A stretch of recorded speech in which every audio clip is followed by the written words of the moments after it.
An icon reborn. A new season begins. Drivers must face off wheel to wheel with only one goal: to be crowned champion. Experience the competition and the glory days of early 80s IndyCar action. Hear the song of 500 horsepower Cosworth engines. Watch as drivers wrestle these ground effects cars into submission. Without electronic driver aids, it creates the perfect combination of man, machine, and speed. The Lionheart Retro Series, presented by HPP Simulation, starts now.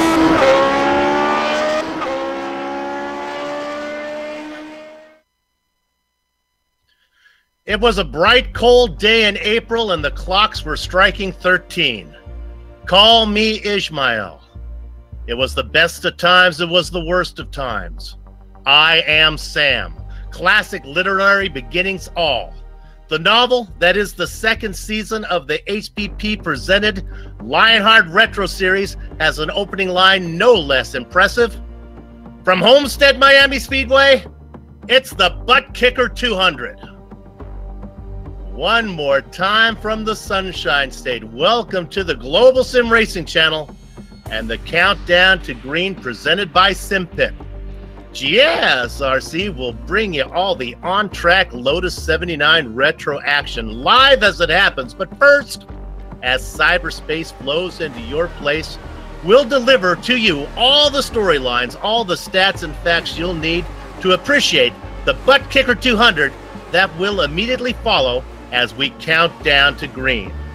And here to do all of that is yours truly, Bill Soups On, joined in the booth this deep south afternoon by the hardest working man in sim race broadcasting, Joe Peak, the Doctor of Pitstology. I'm Jed Yaman, is the director, with cameras provided by Dougie Beard.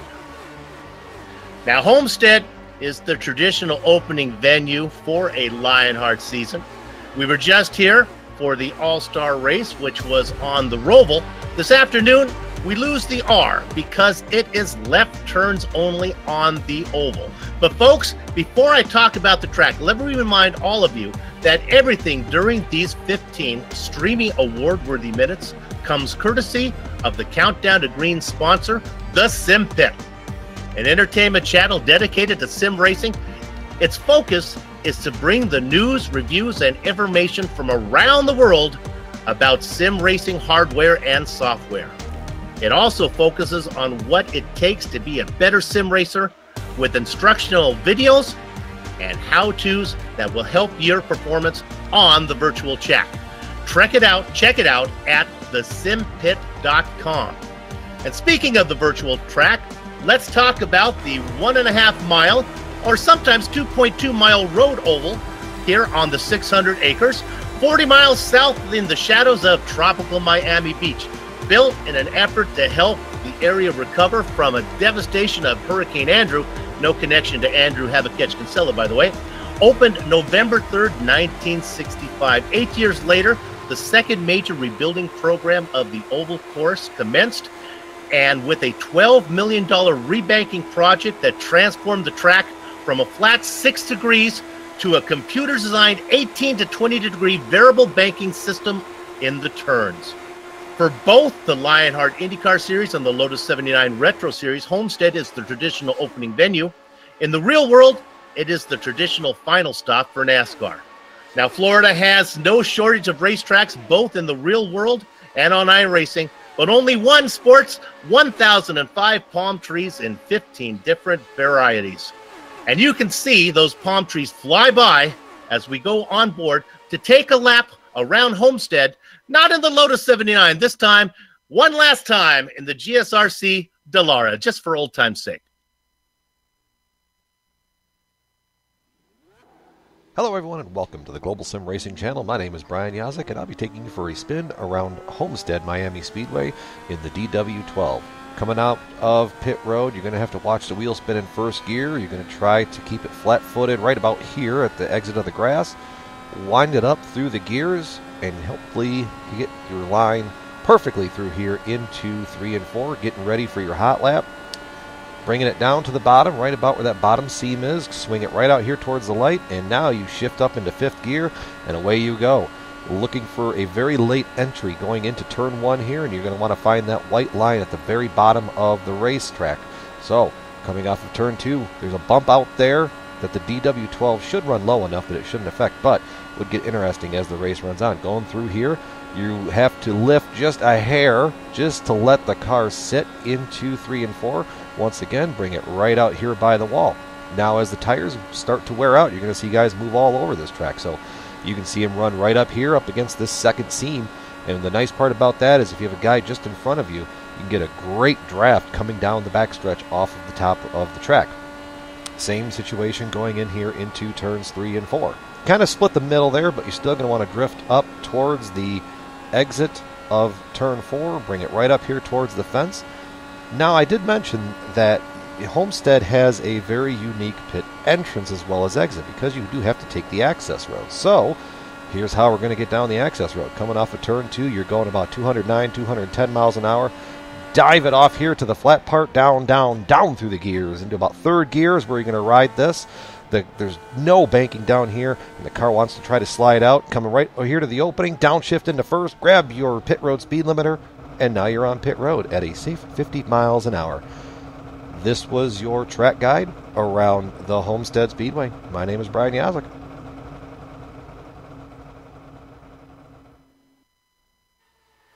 I know this tree I'm under is shaped entirely wrong.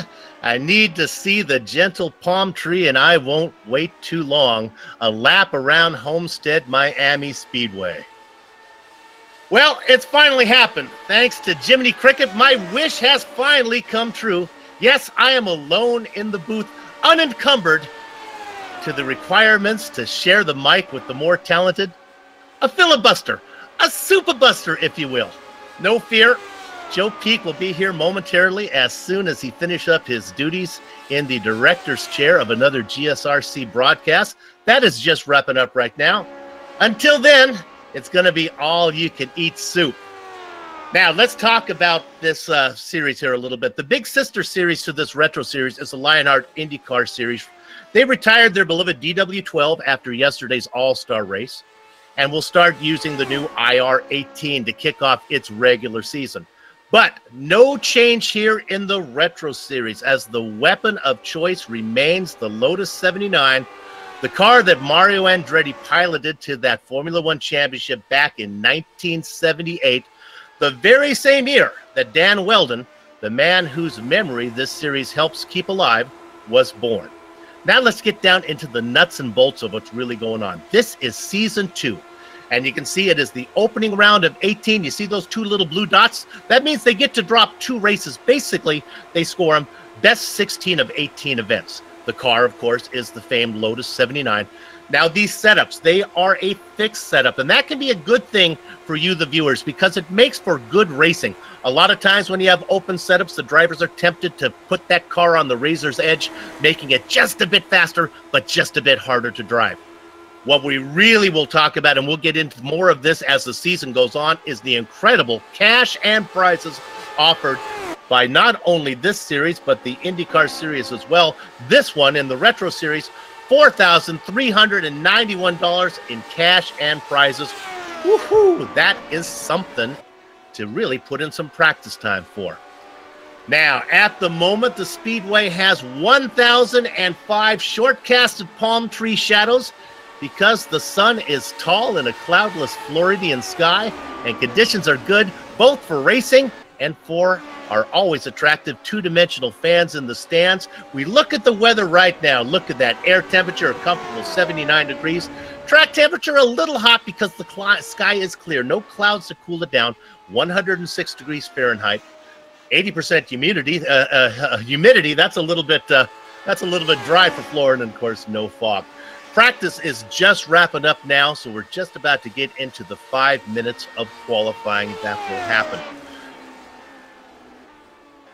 The drivers coming in. We can tell you some practice times, though, that were going on out there. Brian Yazek, who was very fast last night in the Dallara All-Star race, sits at the top with a 28.9. Mitchell Moeller right behind him with a 28.4. Oh, that means hang on. Got that. Let's resort that. How about Rory Collins with the 28.3 and Adam Blocker with the 28.3 as well? My apologies to Brian Yosek. He was actually at the bottom of the list with the 28.9. The track is now quiet as all the drivers are beginning to find their way into the cockpit, pulling out onto the track to get in their qualifying laps. It is lone qualifying, so we'll be able to show you cars one at a time. There's Have a Catch. No relation to the Hurricane that was responsible for this track being built. Andrew Kinsella, the Rookie of the Year in the Lionheart IndyCar Series last season. He's going to put his toe in the water, see what he can do in this retro car. Brian, it's not easy being Greenlee is back as well. Racing in the number 38. Racing for Loud Pedal Motorsports. We'll get used to some of the new teams that are here this season. Some old ones are back, some new ones have come around. Ryan Otis, always a favorite. Very fast on the road courses. Can seem to be very competitive on these ovals as well. We're going to go on board with one of our onboard cameras today, the butt kicker view. As he comes across the line, Ryan Otis puts in a 29.1, sits second, but all the times are coming in. He's behind Woody Mahan, who's currently on the pole. Now Otis begins to fall down as he scrolls down to about 6th position. There's Woody. Surprise, surprise, surprise, as Jack Bogan puts in a 29 flat. Got that number 20 car out in front. Enough of that. Ryan Otis has come back to put it back on top with a 28.6. The times continue to go down. 27 drivers have put in qualifying times so far. How about Michael Goodman? He's in a 28.6, sitting in 3rd position. He looks to be happy with that time. How about Adam Blocker, also with the 28.6 as he finds the 4th position, currently on the outside of row 2. Woody Mahan, once on the pole, has fallen down to 5th. Hey, James Krahula now up to P2. And George Anzaldo, there's one of our series organizers down there in P10. George happy with that lap, is going slow right now on the track. Ed Tutwiler in the all Virgin White machine. Now, if you're familiar with the IndyCar series, the name Jake Wright will be familiar to you. He races on board our HPP machine here today. Jake Wright on board camera. The multi-time champion over there in the IndyCar. Looking for Jake's time right now as he sits quiet on the track. P5 for Jake Wright.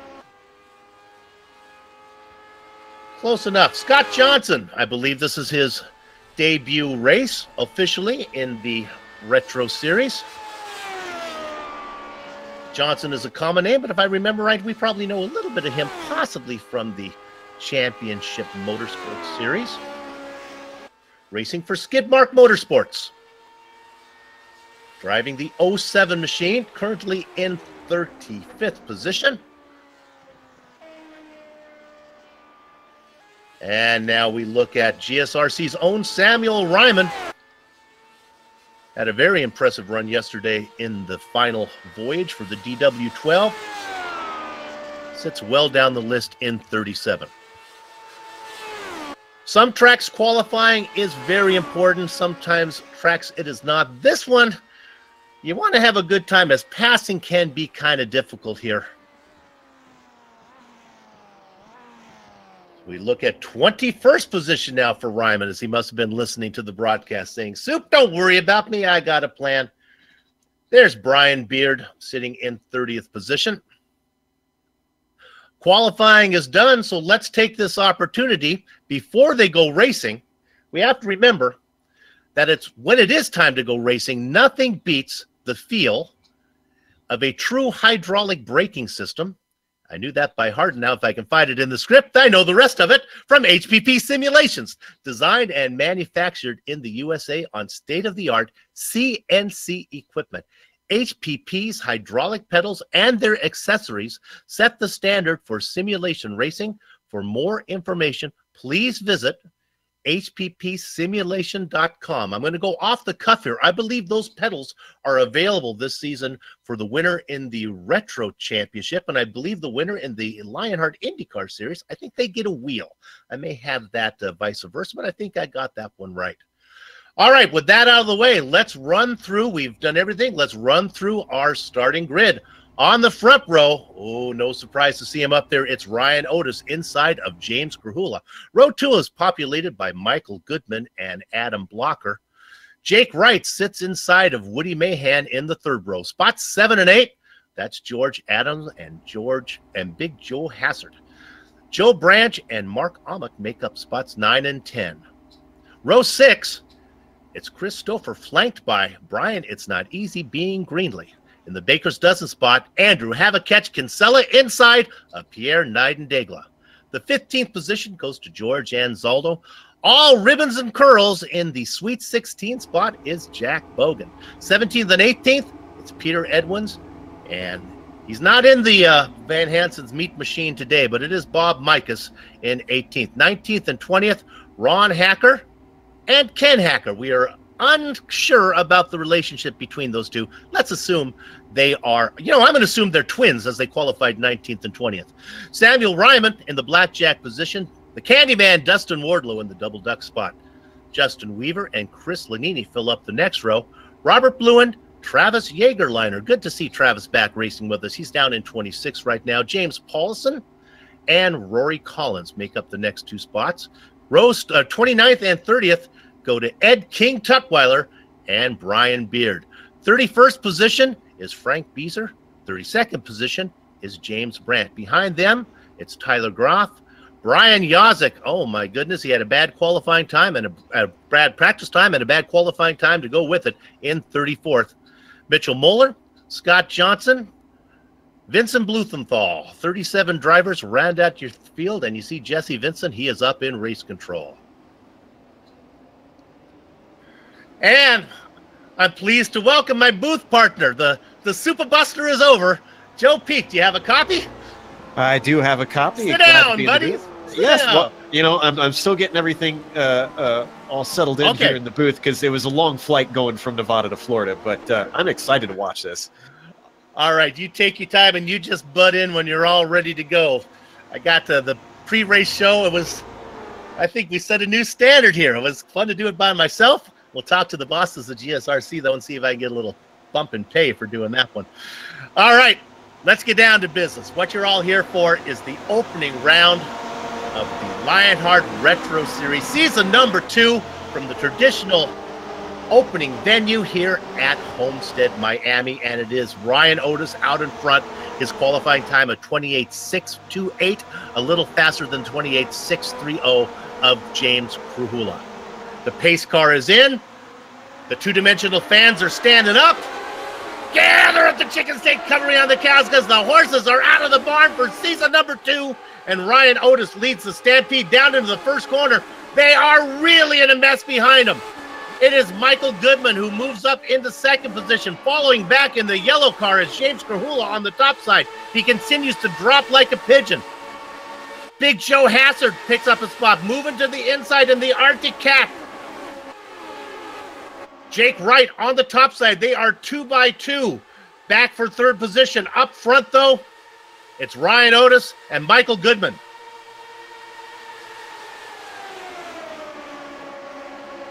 The back half of your top 10.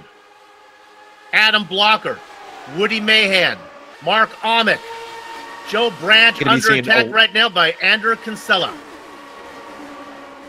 This is what we're probably going to be seeing a lot of this race, Bill. If they can keep it green, it's very easy to run a bunch of different lines in this track, although you will get the car washing up a little bit in the middle of the corner as we watch off the back of Jake Wright here. And Jake Wright is passed now by Joe Hassard. Right there with a little momentum on the top side. James Krahula, who started on the outside of row 1, has fallen back to 5th position. A long time to go for Krahula back in that yellow machine. Up front, we have a battle side by side. It's Goodman on the low side, Ryan Otis on the top side. Otis will have the momentum coming off of 2. Looking from that butt kicker cam, he's got just a nose ahead at the moment. Goodman's not going to give up on it. He's going to try and get this low line to work. It's so tough with that variable banking, but it looks like he's got the grip if he can keep the momentum. Got to figure if that low line's going to work, it's going to work early when the tires are nice. Would this be a layman's impression, but look at the run still as they continue to be side by side. Otis with the momentum off of 2. In the popcorn position, Big Joe Hassard. Hassard with a run in the Arctic Cat. He's a-coming, but the track's not wide enough. No, you're right, Bill. Now really is the time that it's going to be a little bit easier to try and use that bottom line. Like I said, the way the car likes to understeer a bit kind of happens a little more as time goes on. Although on entry, with the fuel going off, you'll find the reverse. The cars will get oversteery, and that'll be a whole different set of problems to deal with. Goodman not giving up down there as he continues to hang on. Otis not able to close the door. We'll cover the rest of the battles a little farther back in a minute. Let's stay up here until this is decided. I got to figure that Goodman down on the bottom saying, I'm paying for this position with a lot of rubber on my tires. I'd like to get it, but not going to happen. Yeah, and you can see he's deciding to back off of it, just slotting back in a second. He might lose out to Big Joe, though.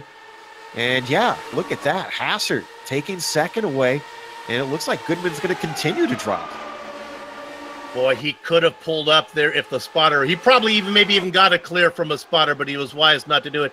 He lets Adam Blocker go by as well. And now, finally, Michael gets up into 4th. Big mess going on back. Go ahead, Joe. Yeah, I was going to say, Stouffer leads a whole mess of cars. So this is Adams. Greenlee is in there. They're followed by Micus. He's kind of watching this side-by-side battle as they're trying to settle out who gets 13th.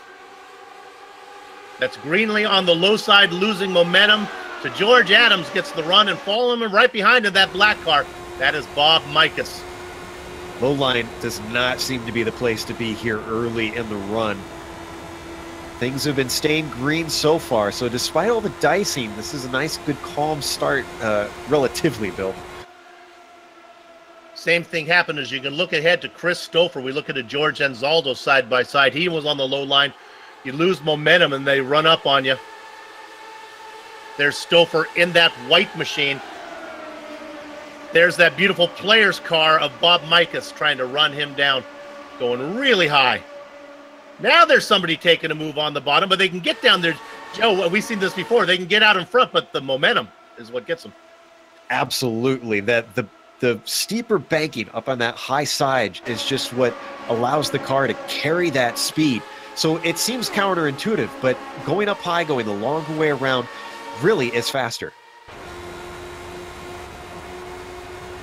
Going to ride on board with Justin Wardlow. Go ahead, Joe. He's going to try and work this low line a little bit.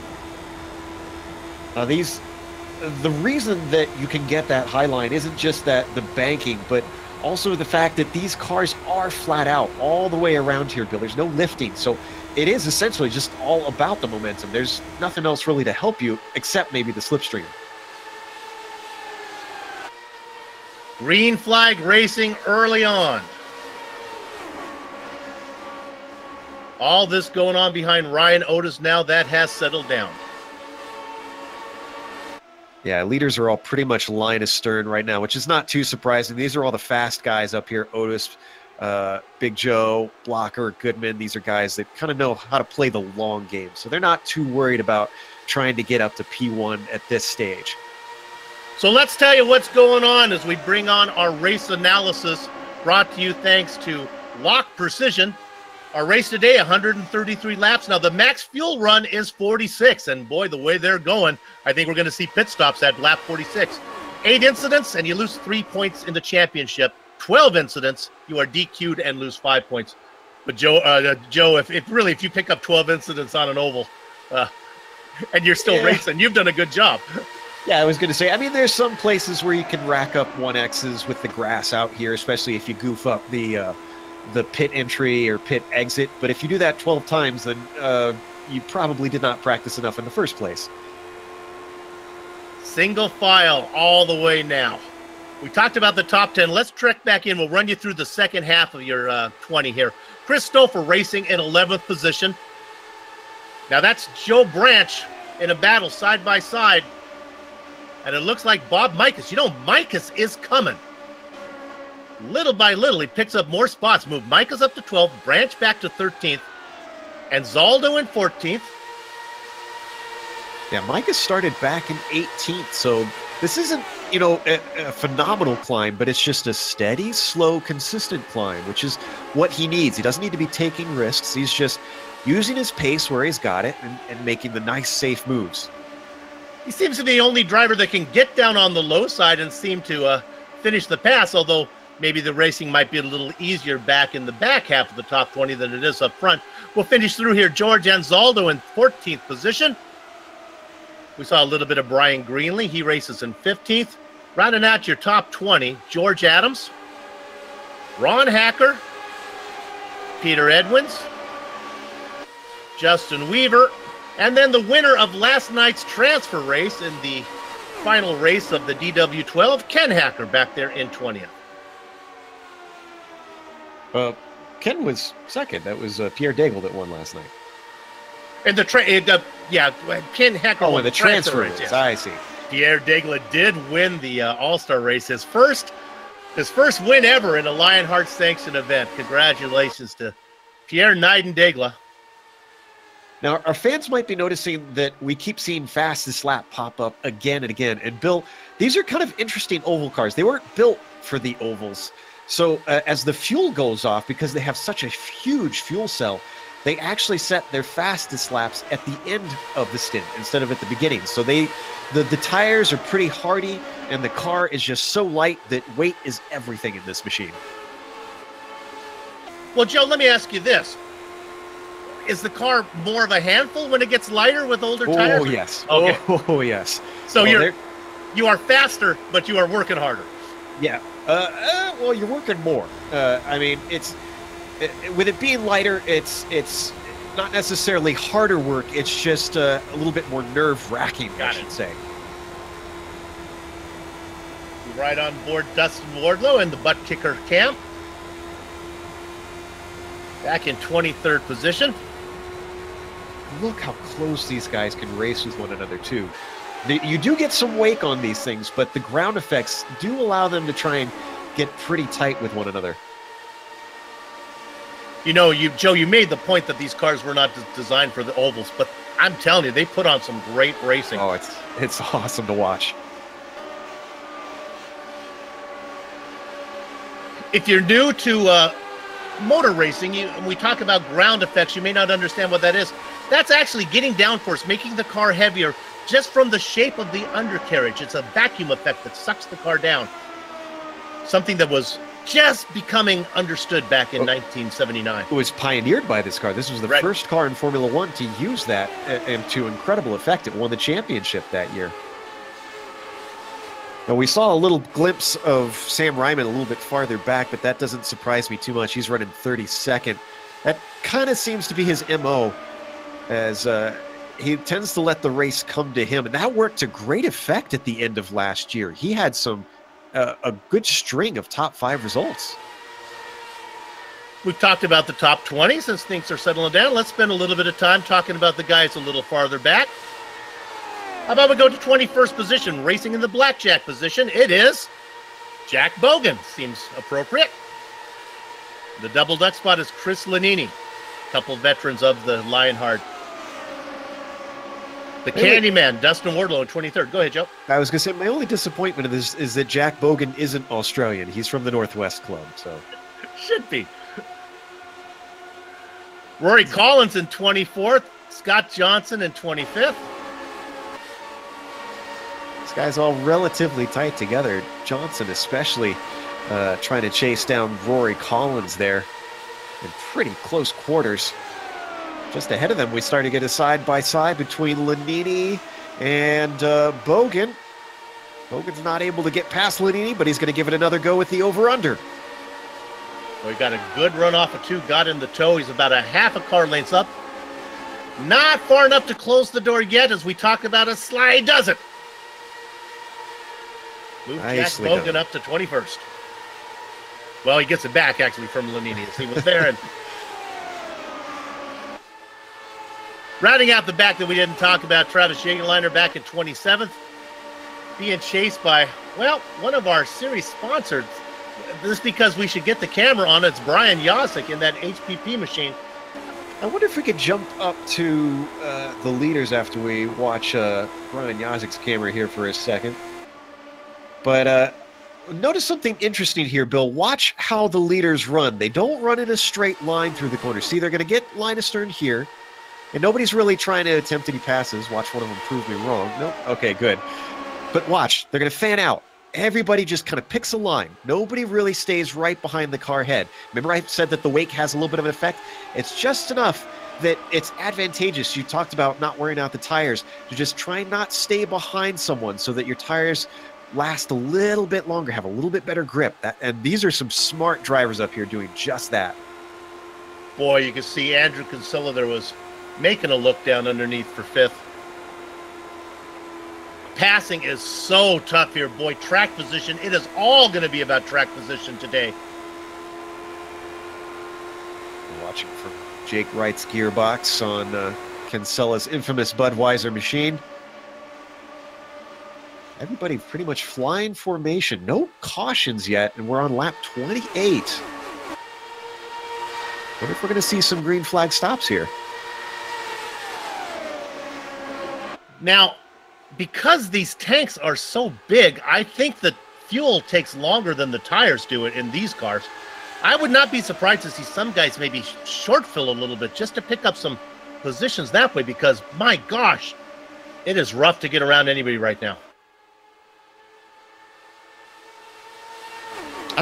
It is a little bit rough, but I'm also seeing a lot of drivers who are getting runs down the straightaways and that are lifting when they could try and be aggressive and get in there. So I think it's a little bit of people having trouble, and also people just kind of weighing their options for now.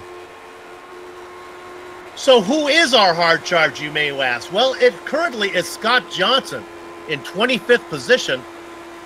As we look on, we're riding on board with, there's Scott Johnson right now. He is up 11 spots.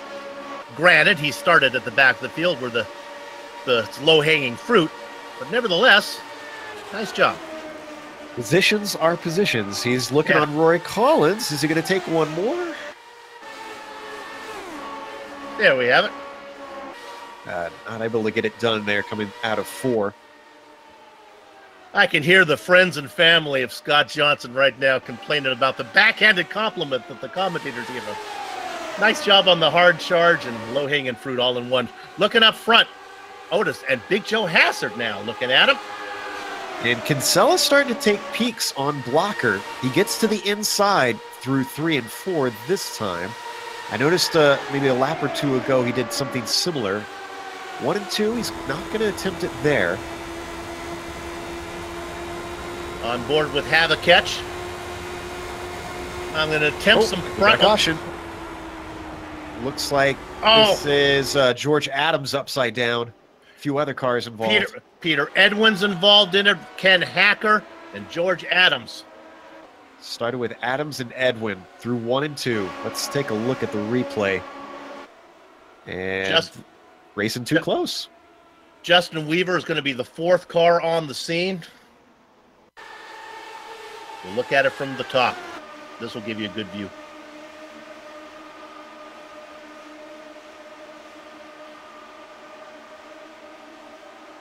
If you want a good onboard, Jack Bogan was the first to arrive to miss everything. There you saw him flash by. This is great heads up from him to see it happening and bring the car down low immediately to try and give himself space. Also, as someone who's skateboarded for 18 years, the Owens Brigade logo has definitely caught my eye on his helmet. Oh, that's good. Okay, everybody coming in. That car, that's Peter Edwins, that looks really, that car is racing sideways. He gets out of the way as the leaders. As Ryan Otis goes all the way down, finds that final spot. Again, I'm thinking somebody's going to short fill here. Don't be surprised if Otis is not the first driver out. Everybody looked clean in. James Krahula had to back up just a couple inches. I don't think it hurt him, though. It's Otis, Blocker, Big Joe Hassard, Andrew Kinsella, Jake Wright, Woody Mahan, Michael Goodman, James Krahula, Pierre Nightingale, and Chris Stowe for the top 10 out of pits. We'll take this opportunity to take a short break. Don't go far. We'll be back before we go green.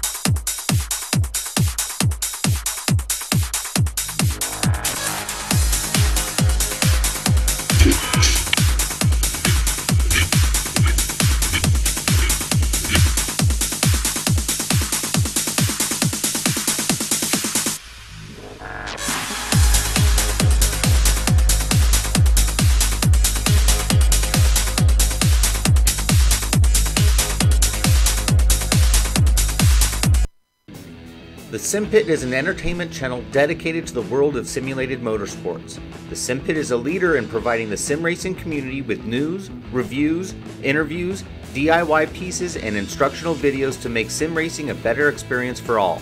Check us out at thesimpit.com or go to YouTube and just search for the SimPit. Welcome back to the Global Sim Racing Channel, presented by HPP Simulations. You're watching the Butt Kicker 200, the opening round of season number 2. Went into my doctor and I said, "Doctor, I don't have the same vig and vigor. Do you think my testosterone might be having a problem? You got a pill for it?" He said, "No, son, what you need to do is just watch that commercial from HPP. If that doesn't get your blood boiling, nothing will." Man, I love that commercial. Pace car is in. Ryan Otis comes across, working lap number 36. He did a beautiful job backing everybody up. And it wasn't, I say that, I should clarify, he didn't brake check everyone. He just held his line. Everybody expected him to go, and you saw how much it cost Adam Blocker as he dropped off. But the draft will reel him back in, thankfully. Our hard charger now, I can just tell you now, it's up to Brian Yazik. He did pick up a few spots as he's racing now in 19th position. Remember, Brian was way back there. Always likes to take advantage when he can when in pit lane. And I tell you what, Brian has got a fire lit under him. Remember how he had that bad finish to the All-Star race? I got to talk to him about it. Oh, he was definitely hot under the collar after that finish. He wants to make up for losing that win. I think the action is at 10th position. This is in the yellow car, down low. That is James Krahula. The white car is Chris Stowe for Krahula on the low side, trying to, again, make hay while the sun shines on these new tires. That's Anzaldo up top. A lot of cars packed together closely here. We've also got Greenlee involved in there, and he's got a great run up on the outside with him having the high line. I expect him to be able to take this away. Greenlee with a great run off of 2, and Krahula had visions of getting up there, but said, wiser us that Greenlee moves into 12th spot. That was a perfect illustration because you could see the speed just start to build, even though he was on a longer line than Krahula was. He closed in and then passed him. Now he's going to try and see if he can get Anzaldo. He's going to look to the inside. This is going to be harder. This might bite him, actually. Yeah, you're right, though, because here there's going to be momentum from the cars behind, but he's able to tuck back up.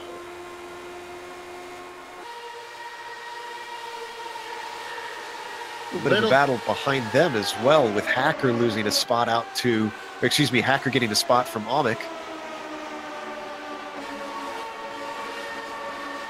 And now tucking his nose in there is the Candyman, Dustin Wardlow. He gets 1. not going to be able to get two. Boy, those cars look like teammates up there, Hacker and Amick. Yeah, I think it looks like you're right, but Ford Lowe can't quite pull it off on both of them. It's going to slot in behind yet again. Now Amick's got Lanini coming up the inside for 17th. Not missing anything up front. This is where the action is. These guys all trying to get themselves just a little closer. Lanini on the low side, Amick in the high line.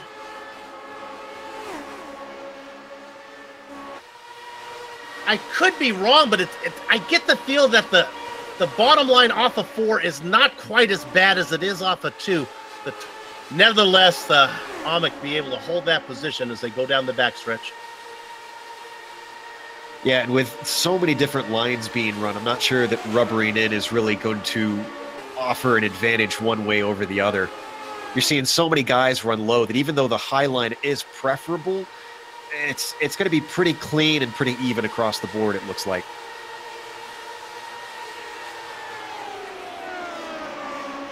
Oh, meanwhile, Bright with a problem. 1 and 2, he was in the wall. And this was all by himself. He was just getting a little bit too Harry Gant for his own good. Riding on board with Jake. Ooh. Yeah, he caught that pretty hard. Oh, my goodness. Yeah, he sure did. Even though we can't see any damage right now, I think that's going to hurt his suspension. You're going to see him tumble down the order. He's already to 13th. Joe Branch looking to go underneath him.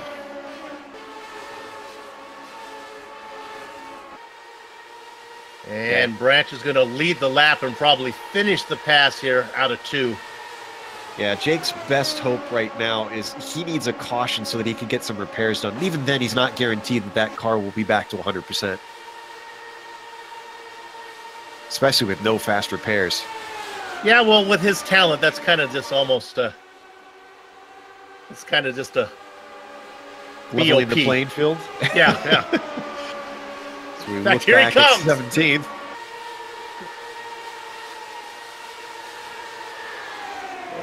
We're looking there. There's Hacker.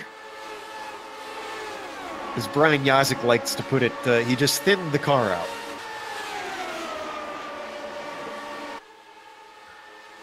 Up front. You can let him have it easy. Go ahead, Bill. Let's go to 9th real quick, because this is a battle inside the top 10. We haven't seen a lot of this. As Brian Greenlee having a great race. Boy, he's got to be excited with what's going on from him. Right now, though, he's going to lose a position. No, I'm sorry. That's Greenlee below. He's going to pick that up, moving up into 9th. Ahead of Stouffer. He's able to tuck in line as the spotter gives him a clear. Now he's got his sights set on Bob Mikas. Still working that low line, but up at the front. Here we go. Blocker has rocked up to the back of Otis once again. And he looks hungry. Let's stay on this a minute and let's see if he's going to actually take a shot at him. I'm excited to see a full season from Blocker. Remember, he came in partway through last year and really made a splash as soon as he arrived. So I really put Adam Blocker as someone who could be fighting for the championship.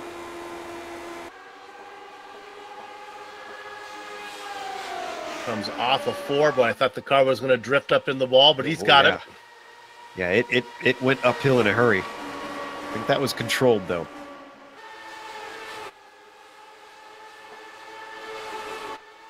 Ooh, here comes Kinsella. Yeah. Kinsella running that higher line. Boy, Blocker started out super low in 1 and 2. But it's going to swing back in his favor now that he's got the high side.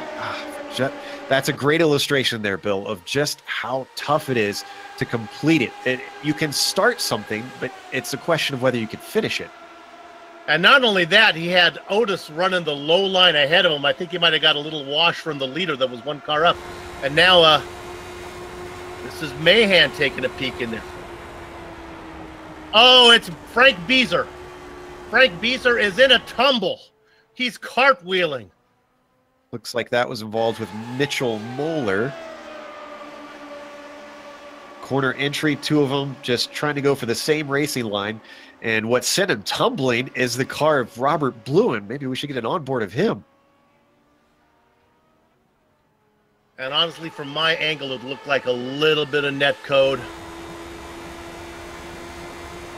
Boy, Bluen may be okay as he kind of shoveled him right over. Yeah. Wow. Not a scratch on that car. Yeah. Like he's driving one of those Nissans. Kind of just getting the wedge. Try it one more time. Yeah, trying to watch from Moeller's view on the contact here. Is it a racing incident or did one of them drift into the other? Car on the high side looked like he kind of came down a little bit.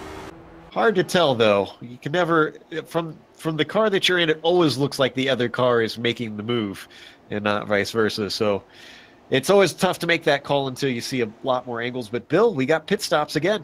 A little bit of a split strategy now as Otis Mahan, Hassard, Greenlee, Micas, Wardlow all stay out. As does Yasik, Collins.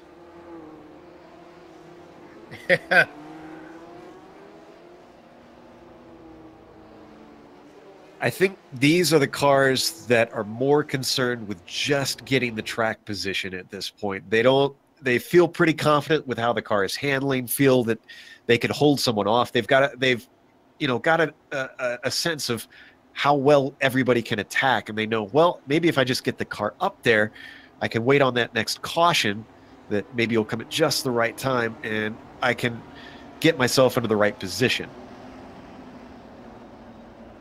You know what? And this caution is brought to you. Thanks. Now, this is a great sponsor. I got to read. I've been told to read the sponsor straight, but it's going to be hard with these guys. Join the Gutter Geeks every week as their round table of veteran gamers talk about the latest and oldest in video and tabletop gaming. Whether it's interviews with indie and established developers, deep dives into classic hardware, or just sitting around the table talking games while throwing back a few adult beverages, you're sure to have a great time with the gang from with the guys at, and here it is, Guys, Games, and Beer. For more information, visit them at guysgamesandbeer.net.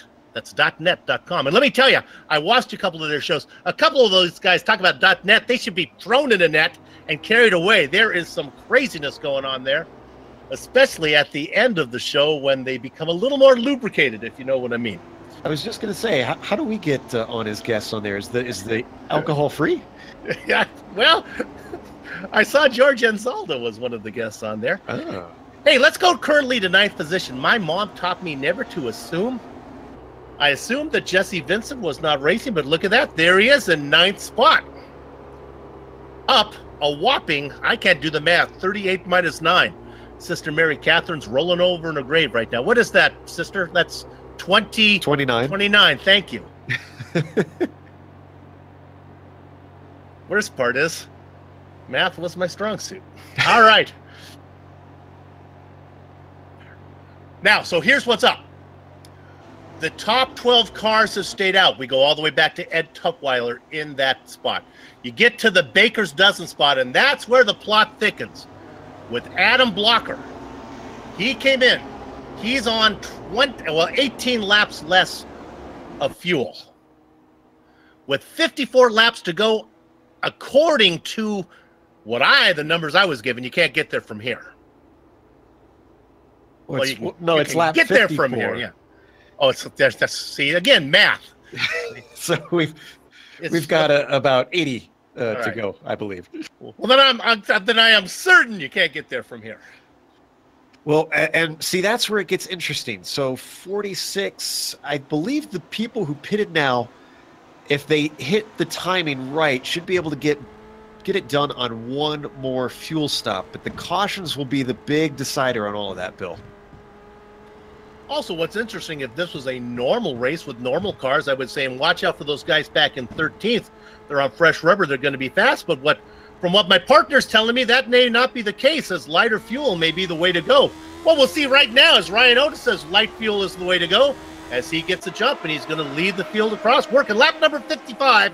You do the math of 133. Now remember, light fuel means fast, but you have to be able to handle the car too. So the guys with the good hands will also be able to reap the benefits.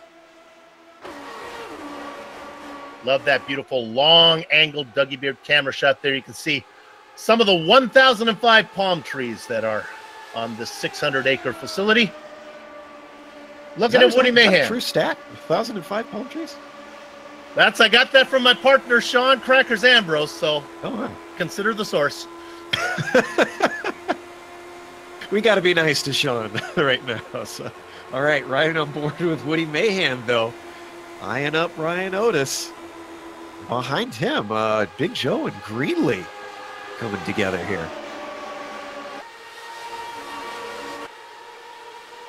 In fact, it's a train of four. They're all battling for the final podium spot. Micah's whipping up to the high side to try and make it work, but he's actually falling back a little. Greenlee ducks to the inside, down the backstretch. Can he finish the job? Ryan Greenlee having the race of his life. Oh, careful, boys. And there you saw what I mentioned early on, Bill. Greenlee didn't come in for the stop, right? He didn't take, no, he stayed out. So he's on old tires. The middle of the corner, especially when you enter low, the car really likes to wash up. And that is Bob Micah's up in the wall. He's going to keep it going straight. He didn't hit it hard. What he got there is a Arlington stripe. Change for the lead. Side by side. Mahan down low. Otis on the top side. Mahan, though, with a pretty good run considering the line he's taking. Really in good position this time. Noah's Ark, they're battling 2 by 2 behind him as well. Joe holding the high side over Greenlee. Literally 2 by 2. A great job by Woody Mahan, though. He's a half a car length up. He had a good drive off of 2. Let's see what kind of drive off of 4. If he washed up a little bit sooner, he could have maybe chopped him off, but it's a little too early to try and pull slide jobs right now. Boy, trying to make it stick as they come out of there one more time. This time, got it though. Little better momentum up there. Let's drop back. We'll look at Greenlee. I think he's going to make the pass on Big Joe. Going to let the car drift all the way up to the high side if he wants. So he takes the middle road, but he pulls it off. All right, Greenlee into the podium. Meanwhile, the lead still door to door. You got to figure the longer this takes, the better it is for Ryan Otis, as it's got to be a little easier on his tires right now. Again, Mayhem with a bit of a lead. Oh, a good dive into 3. And I feel like these guys are more thinking about expecting a caution, because if, like you said, he's wearing out those tires, but if he could just hold on and have his nose ahead at the right time, if the yellow comes out, he could have that track position. One of the most aggressive drivers has been Brian Greenlee, and the 2 cars in front are punching a huge hole. I just don't think the track is wide enough for Brian to become a partie de trois, de trois, I guess it would be. No, I think trois is right. Okay. Yeah, he's just hanging back for now, but he sure caught them really quick. Greenlee's got a good car underneath him, that's for sure. Oh, and a good run, but nowhere to go for that blue machine. And he has to whoa up the Goodyear car. See, I almost wonder if maybe he should try and time the run just right and see if he can sneak up the outside of Otis. Because Otis is holding the middle line. He's not going all the way to the high side. See, like right here, if he can just get to the outside of him, and there he goes. And he's got a real good run. He got one and an outstanding run now as he stays right behind Otis, gets as much toe as he can, gets a half car length up. He is there. I don't think he hits brave enough to come up. Nope, he was not fully clear at any point around that corner. He was so close on it. He just about timed that perfectly. And here comes 3rd place. Dustin Wardlow coming into things now.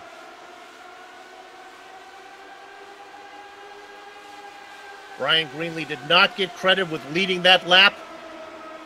Boy, he is really pushing Otis up. He wants to get that best line down into 3. He's clear now. Is he brave enough? He does. I don't know if he'll lead across the line. Yes, he will. He does. But here comes Otis with the momentum. Oh, he tries to turn and he gets loose. When a car in the fence, that's Micah's. Is cartwheeling down the track. It is not easy being Greenlee, but his car did Greenlee actually hit the wall? He spun. Oh, he got hit by another car.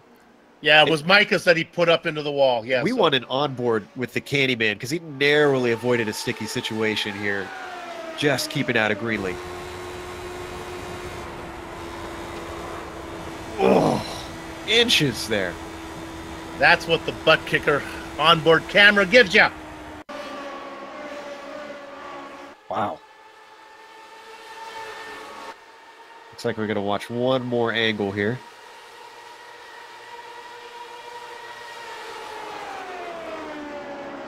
Yeah, that quarter entry, remember what I said, that if the car is light, it's going to be a little shaky coming into 1 and 3, and I think that's exactly what we saw out of Greenlee. He wanted to turn down, corrected the car, and that one small move is what lost him control. Well, this kind of makes sense, as we expect Ryan Otis would come in, Dustin Wardlow. These are all the guys who didn't pit last time. They've all decided it's time to come in. The guys who did not pit, most of them have stayed out. But what is interesting, and Lord help me, I never want to question Brian Yosek when it comes to strategy, but Big Joe Hazard and Brian Yosek both staying out now on 34 laps since their last stop. This is caution number 3, I believe? Number 2. Are we sure about that? I think this is caution 3. It would be caution number 3.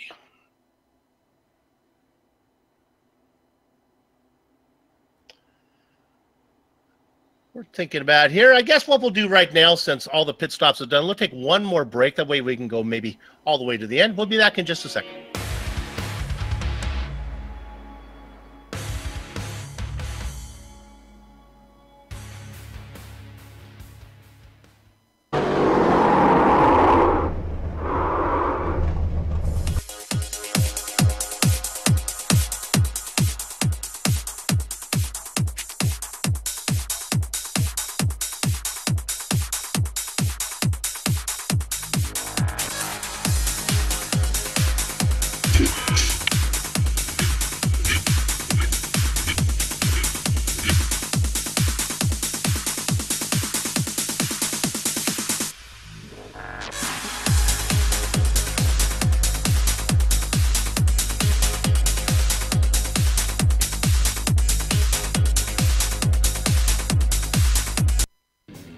The SimPit is an entertainment channel dedicated to the world of simulated motorsports. The SimPit is a leader in providing the sim racing community with news, reviews, interviews, DIY pieces, and instructional videos to make sim racing a better experience for all.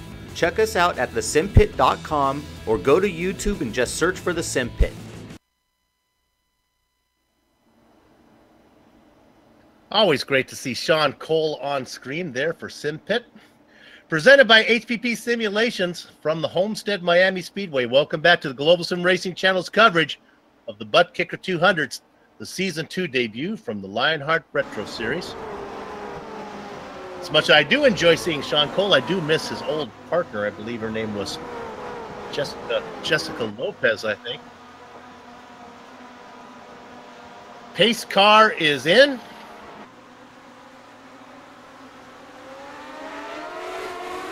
Same thing that we saw from Otis before. Big Joe just basically leaving everybody in the dust.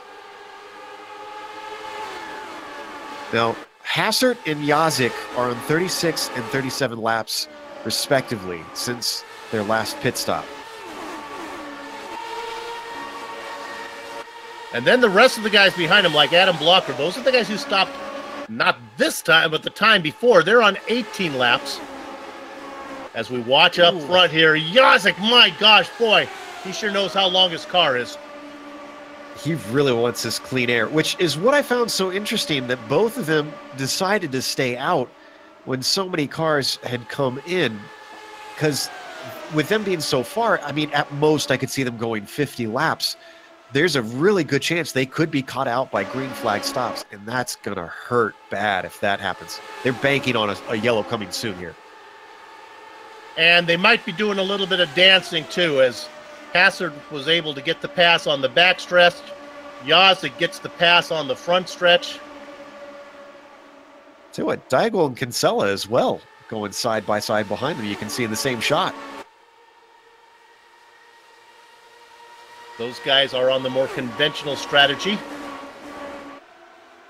The Budweiser car on top, that is Kinsella. He gets the best of Degla. And up front, there is the battle still. Down low, that's Brian Yazik. Up top, he's like Cher or Madonna or Pink. He just needs Big Joe. He's not giving up on this. Both of them just punching that giant hole in the air, and blockers following, waiting in the popcorn position, just kind of patiently letting things play itself out up for P1 and seeing where it unfolds.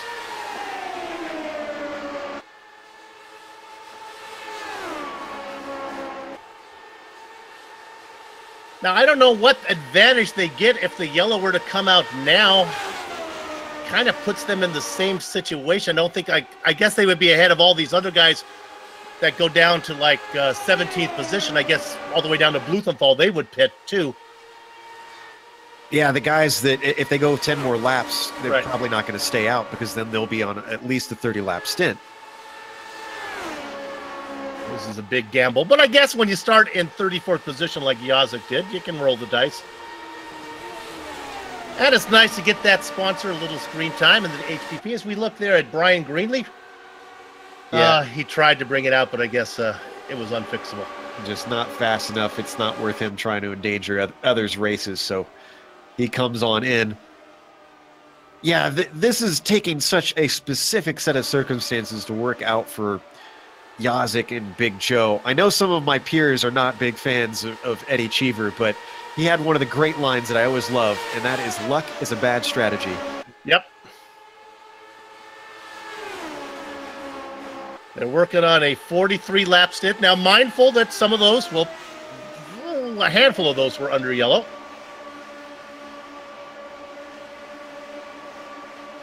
So, who's in the other? Let's go back to the leaders of the guys that are in that other strategy. How about Dustin Wardlow back in about 15th position?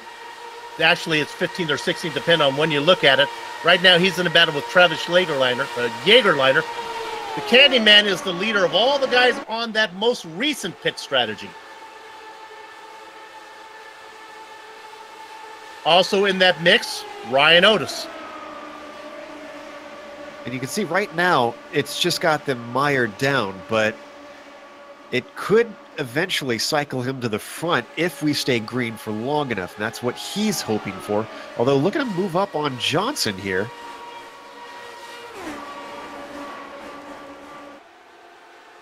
How many laps has it been for Johnson? He's got about 16 more fresher tires. So maybe the tires are at least a little bit of part of it then. The problem, or maybe he's just better than Johnson. I don't know. Yeah, the problem of what Dustin Wardlow and Ryan Otis and that gang of drivers have done, though, they put themselves back into the turbulence, into the mix, into where bad things can happen. Although, as I say that, our last incident was brought out by a pass up front, but you're racing back in 19th. You got to figure that the chances of something bad happening to you are a lot worse than they were when you were up in front. Well, the good news for them is that it's actually very, very spread out through most of the midfield, though. Everybody's kind of just running line astern, not seeing a lot of side-by-side action, which is where things tend to go wrong. I actually think I think they're in a pretty safe position right now. Unless you're tucked right up underneath someone, you're not too bad. Now, how about the number one, Jake Wright? Remember, he caught the wall a little bit. We were wondering if he could come back into this. He's since had chances to have yellow pit stops, try and get his car repaired. He's climbed back to 12th, and he's trying to move forward. He's now working on Hacker. He's running 9th in the group of cars that, 10th, I guess, in the group of cars that made that last pit stop. All right, we're starting to reach the end of where I think our first and second position car can go. We're up to 49 laps now. Joe, what do rivers in China, ribbons around old oak trees, and cowardice all have in common? Jaleel White. The color yellow. Okay, I got it. I got it. All right, I'm with you. Well, that's what Yazik and Hassard are hoping for right now. Because they would pit, and so would Blocker and Kinsella. They've been out there for 31 laps. They would pit as well. But then I guess, Joe, it all cycles out. You know, if it stays green, eventually these guys will cycle around to the lead again. Yeah, I just don't think this is going to play out like they had hoped. I mean, again, we're guessing, though, a little bit on fuel because we know how long they can run on green, but we don't know how much they can save with each lap of yellow. Maybe it can go longer than I thought. Yeah. I will be very surprised if they get to 60 laps on a stint, though.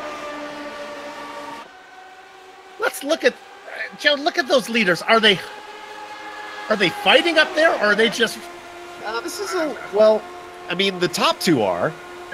There's absolutely no reason for them to run side by side like that. But the guys behind, like Blocker, Kinsella, Deigel, those guys are just running their own race at this point.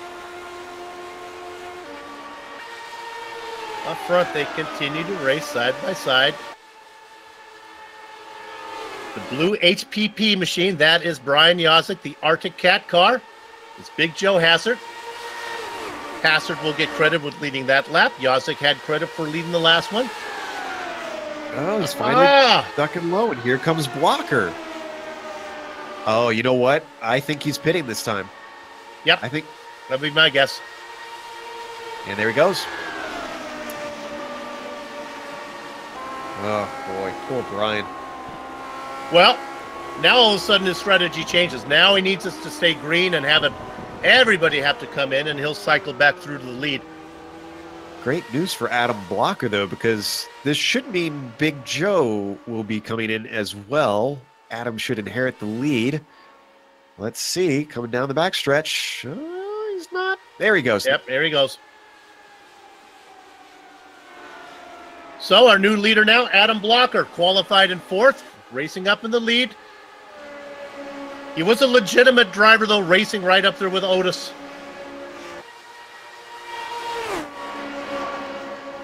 And Yazik does, in fact, go a lap down from the leaders, so you cannot make a green flag stop and stay on the lead lap here. Now he wants the reverse build. Now he wants it to stay green until these guys need to pit. And that's going to be at least quite a few more laps, we know, based on how far they went, which was about 51, 52 laps. Hassard is rolling out. See how he does if he can pick up his partner. See, looks like he will about come out with Yazik because he's coming out of 2 just about now.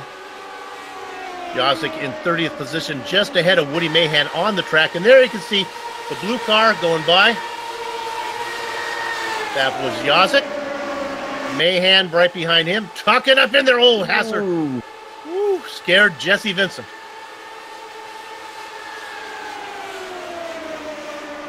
Big Joe back there saying, wait for me.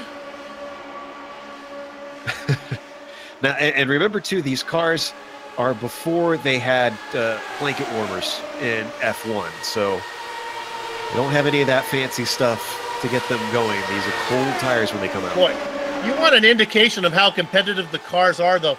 Let's look at Mahan in 18th spot. Now, maybe Yazik's been out there for a couple laps, so his tires are warm. That rubber means nothing. The car looks heavy. Just from looking at it, it just looks slow. As you can see, the lighter cars, yeah. So it's actually the overcut that these drivers are probably going to be looking for instead of the undercut. I didn't make up that term, so I can't take credit for that. I've never heard that term before, but it makes a lot of sense.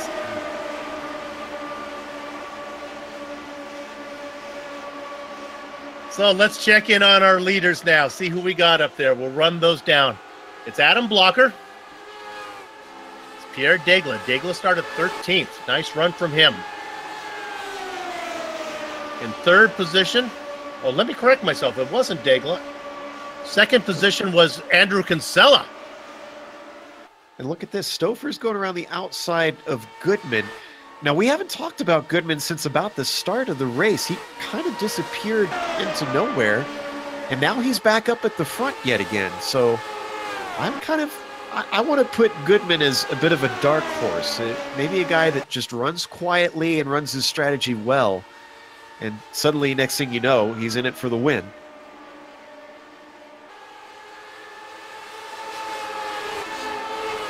Now, I did note how far Jacek was able to go. I saw that he went, I think it was about 48 or 49, right? What's 52 laps. 52.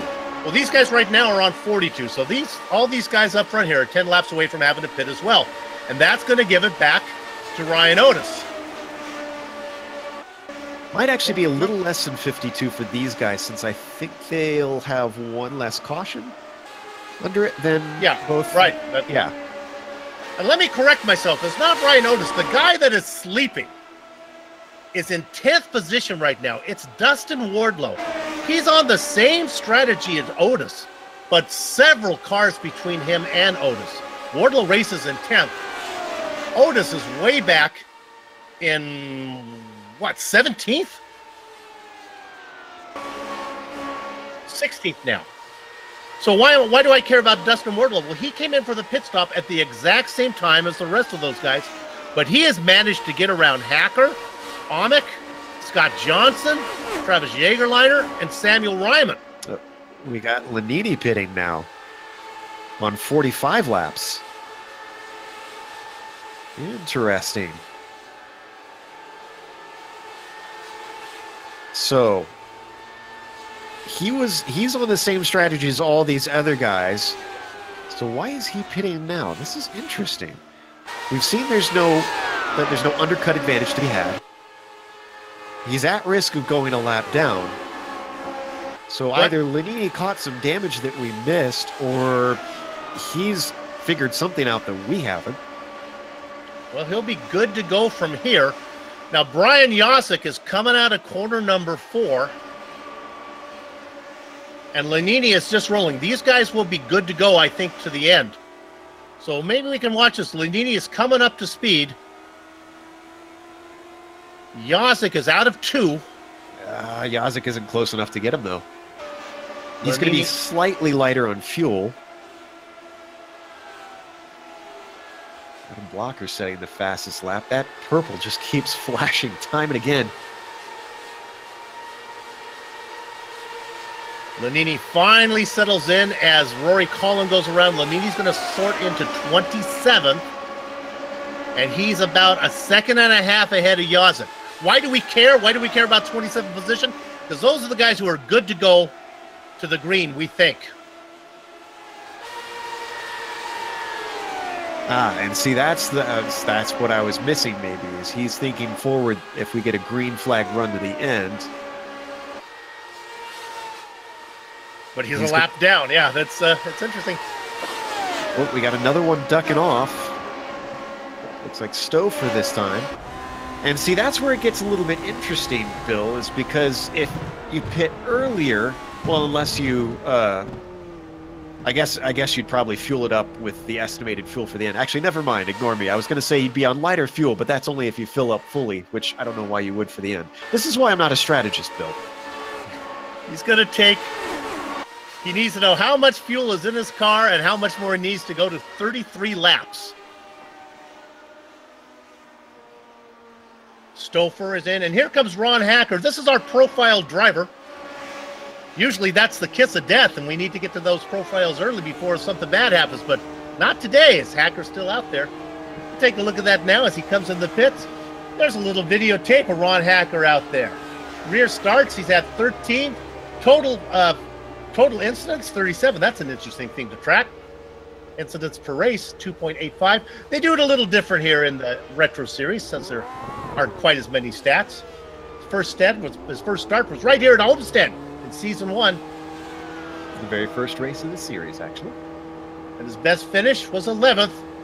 Just a golf shot away from where I live there in Auto Club Speedway in Fontana. Blocker is in now. Stouffer is in and out ahead of Lanini, we should point out, and by a good margin. So what's going to happen with Blocker here? Gotta think Blocker's going to beat all these guys out. He is rolling now. I really think the light car is what's paying off. These guys running longer, are running faster laps, because Lanini wasn't anywhere near Yazik, if I recall. And he was many seconds ahead of him after the pit stop. Blocker comes out in 16th. Our leader now is the Candyman, Dustin Wardlow. I told you to watch out for him. He is not only the leader, he is the leader by almost 7.5 seconds. Wow. Not often you see someone pull the wool over Ryan Otis either. Kinsella coming back out on track, and Adam Blocker goes by in 11th position. Kinsella slots into 12th. I believe Blocker's our leader of those cars that have just pitted. Blocker, Kinsella, and Daigle. The top 10 need to make one more stop. They include Ed King Tutwiler, Robert Bluen, James Brandt, Joe Branch, James Paulson, Rory Collins, Jesse Vincent, Rudy Mahan, Ryan Otis, and Dustin Wardle. That was from 10th to 1st. Now, here's the dangerous thing, though, is that we still got a number of laps at these guys. And that's exactly what I was just about to talk about. It was Mitchell Moeller. Mitchell Moeller. So, Bill, Blocker, Kinsella, Daigle, Krahula, Goodman, these guys are all tracked a lap down. They get Mueller got side by side with James Paulson. Paulson's car stayed on the ground. Moeller's did not. Now, everybody, all the cars that pitted can stay out and get their lap back because they can make it to the end as we watch this one more time. But they're going to have to make it through all those cars that are pitting and are going to be on fresh tires and on similar fuel. This is great news for drivers like Ed Tutwiler and Robert Bluen, these guys who are way at the back. They should be able to come in and finish, be no worse than 8th or 9th or 10th where they are right now.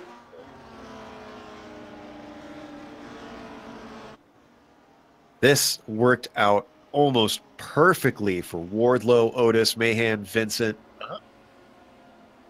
But Joe, it wasn't that far. They were on 40. They were only another 8 or 9 laps, and then it would have cycled right back around to those other guys. So here they come. Those other guys had been out for, what, about 3 laps at that point? So it was about a 13-lap window. That was a decent amount to try, especially after having gone green for so long. That's the risk is still very much there to have that yellow. So it just, the dice rolled in their favor. Yeah, I even think Yazik and Big Joe Hazard would have been okay if they could have got a little bit farther. Now, Dustin Wardlow, as expected, did he just go straight through? Well, he had that huge lead. Did he miss his? No, he just had a giant lead coming in.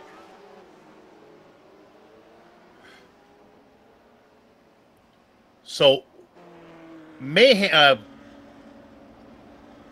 Wardlow comes out in first, and that's expected because he was our leader coming in. And Otis now, after all that big lead that Wardlow had, really doesn't matter as Otis gets it back. How about Jesse Vincent? Started 38th. Was announced to be in race control at the start of the race. The commentator finds him out there racing in 9th. Now finds himself in a podium position. Not a bad day. I think he's upset with me after I asked him if iRacing has passed him by last time. I think he took a little bit of offense to that. I'll show you, Soup, what I got in store. Well, see, Bill, I guess the commentator's curse works in reverse for you as well. You talk about how bad people are doing. That's right. Basically, we're just always wrong, is how that works. That's our lot in life. Oh man, it is getting down to the end though. That's what's getting interesting here, Bill, is that we've got the mix of strategies. We've got cars that are proving difficult to pass on this course. And we're going to have 20 laps to go when we come back to green. Yes, just about that, as the lights are still on the pace car. Well, we got a sprint now. Now, there are some cars behind the pace car. Mark Amick, he'll get the wave around. Adam Blocker will as well. In fact, my goodness, there's less than a few. Yeah, there's probably 15 or 16.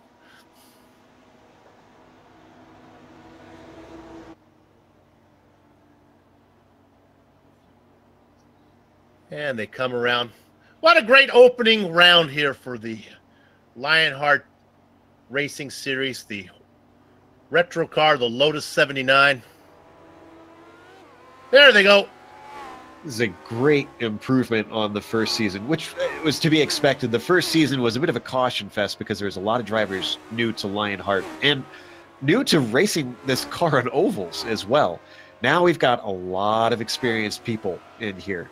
So we're seeing a much more interesting and entertaining race around Homestead.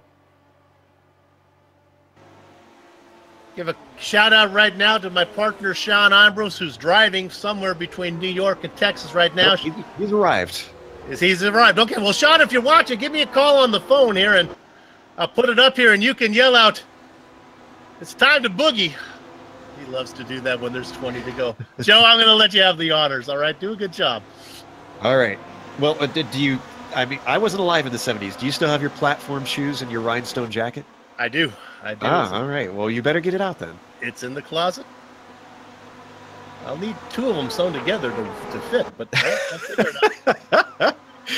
Well, you better get them well worn in because it is time to boogie with little more than 20 laps to go. Justin Wardlow, I told you to watch out for him. He was the sleeper. Now, he was quick. He was able to pass some cars. He's out in front. Ryan Otis, the early leader, right behind. Jesse Vincent, the sleeper, in third position. Woody Mahan in fourth, rounding out your top five, Rory Collins. Pass for the lead. Otis dives it down low. Doesn't wash up quite yet. He could if he wanted to. Now he's clear, and he can't keep the speed off. Dustin's got the high line. But Otis had about a half a car length into one. They come out of two like Cialis bathtubs down the back straight. Wardlow has the advantage. Taking it in there again is Ryan Otis. It may take him a while, Joe, but I think Otis is going to stick with this. Yeah, but I think this is going to be exactly what we saw with Yazik and just trying to remember who that was. Joe Brand, or Big Joe Hassert. Big Joe Hassert. Remember, God, how many laps was that they stayed side by side? It was pretty much their whole run up at the front. All right, Otis has to back off. He'll wait, try it one more time later. Jesse Vincent able to stick with him. The guys, that's great news for Vincent and Mahan and Collins, the guys who may not have the pace. Now, full disclosure, I'm actually a teammate of Ryan Otis's on Turn 2 Motorsports, and the thing about Otis is he's not just fast, he's a very smart driver too. He's very calculating, and I think that's what we're seeing. That's why we're seeing him back off here. He's just kind of letting him go ahead, sizing him up, thinking about how he wants to do this, not just constantly being on the attack. You can see off the tail, way back in the back, there's that hornet's nest going on back there. One of the cars involved is Ed King Tutwiler racing for 8th position. Andrew Kinsella back there as well, trying to go around there, racing in diamond formation right now. And Blocker's in there, too. That's Blocker on the top, yeah, in the dark blue car. He's the one I think you should watch out for if he can break free of these guys and get up to the front, because, like I said, Blocker really wowed me watching him last season in the Retro Series. He's got around Branch. Now Blocker dives at his deepest beatnik poetry down there. He's going to make it work. It's going to be 3 wide down the backstretch. Not enough room. Having to back out is the light blue car of Rory Collins. Blocker down low. He's going to get it. I think he's going to get both Collins and Mahan. Wow. Move Blocker up to 4th and a coming. I did not think that was going to work because Mahan was on the low side, interrupted his momentum, but somehow he kept the car going off the corner. This is why I put, my money in the hat of Adam Blocker. Oh, Kinsella!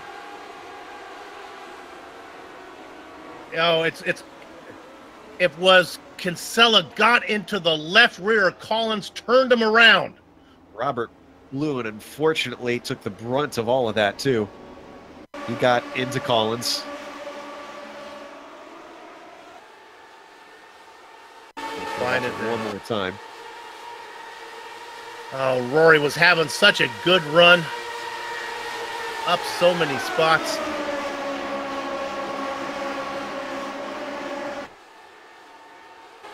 Boy, my dad used to say, you're not driving to the store for milk. I mean, and then a tough break. We need to, if we could watch Blue in here on this time through. Poor guy. He's trying to avoid the incident. Now watch this. We're going to watch from on board.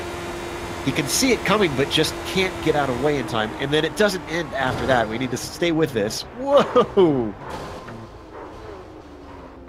He gets hit again. He gets hit again. And after all that, the sheet metal looks more like an overcooked hot dog.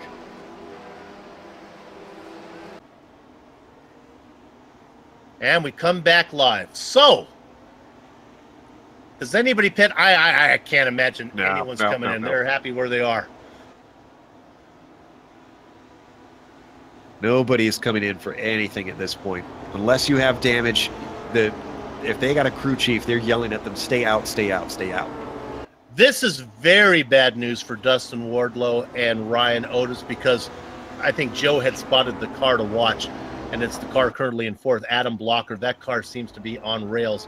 He's got Jesse Vincent between him and then the 2 guys for a win. He's got his car painted in your favorite way, Bill. That electric blue. I can see that color. That's one my rods and cones agree with that. My blue is the same as everybody else's blue. Everybody knows the blues, Bill. Well, that's good, Joe. Let's take this opportunity to pay some bills. I'm going to see if our director can pull up a graphic maybe for Butt Kicker. They were kind enough to sponsor this event. If you can't, that's okay, because I can make it entertaining. We can do it verbally. It's down there. It would be in the closing credits. We're going to see them, I believe. They are the I thought I had the script ready for them as well. I had it alphabetically in order. The director says he's ready when I am. And there it is.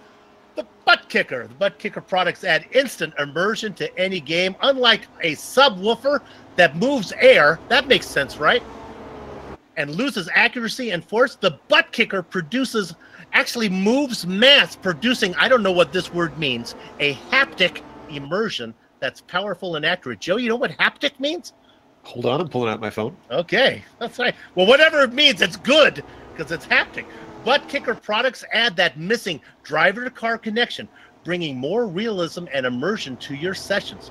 See all the family of Butt Kicker products at, you got to use the article, thebuttkicker.com. And get this, use this promo code, 20LION, to get 20% off your order. You ready to learn something today, Bill? I am. What does haptic mean? Haptic means relating to the sense of touch, in particular relating to the perception and manipulation of objects using the senses of touch and proprioception. Don't ask me what that one is. That seems very appropriate for what Butt Kicker does. Okay. I thought I had to hurry, but the lights are still on, so we get to go around one more time. So, not only do we get to show you racing, but we also educate as well. The wonders of the internet. That's it. Oof. I'll tell you Now the intensity is turned up a notch, Bill, because you got even fewer laps to get something done. It'll be 11 to go when they come across and get the green. And honestly, Joe, they have to race to the point of no return, which would be, what, with 4 to go probably if the yellow comes out after 4 that. or 5, I'd say, yeah. Yeah. And that's kind of what I was thinking about, too. You've got drivers whose nerves are a little bit on edge. You've got a track that's difficult to pass at. We've had a caution late in the race. And it's like I said at Darlington, I'm seeing a cardboard box full of little caution flags. Real quickly before... Oh, that made me laugh. Sorry. All right, where was I going? I don't have time to go there next. Joe is taking me off my train of thought. For all the times you do that to me. Little cardboard box of yellow flags. Okay, slapping myself. Here we go. The pace car is in. It's the Candyman. Dustin Wardlow out there in the DeWars Candy Special. Leads them across the line, 11 to go. Ryan Otis behind him, the Big O. Jesse Vincent, the veteran. We know him from early seasons in the IndyCar series. He's back, but Otis has got it. Here he comes. It's Ryan Otis, Adam Blocker. Otis took the lead over Wardlow. Ryan Otis takes the lead, and Blocker takes third. Oh, he's going to try and get a run back on him. Here comes the Candyman. Otis knew the game. He did not let him get a jump at all, and it paid off compared to all the other restarts we've seen. I don't know if Wardlow... Oh, he's clear if he wants to go up high, but he holds the low line. Oh, I would have thought that he would have cut him off. Just maybe didn't get the clear from the spotter. Right now he takes it in low. Otis, now he's clear. Meanwhile, Adam Blocker saying, you go for it, boys, because here I come in my beautiful blue 74. Going to go to the low line. Otis tries it again, but I think now that they're fully up to speed, it's not going to work this time. Yep. Here comes Adam. He's caged in now, but he's on the high line. That's what he wants in this situation. If he wants to push it, he could maybe try and take it all the way 3 wide. I think he's going to get second, though. He's got a great run. He's got Otis pinned down, but he runs out of track. I think he actually had to lift to stay out of the gearbox of Dustin Wardlow. Now with a great run out of 2. We saw him coming. It's Adam Blocker. And here he comes, Joe. He's going to go for it.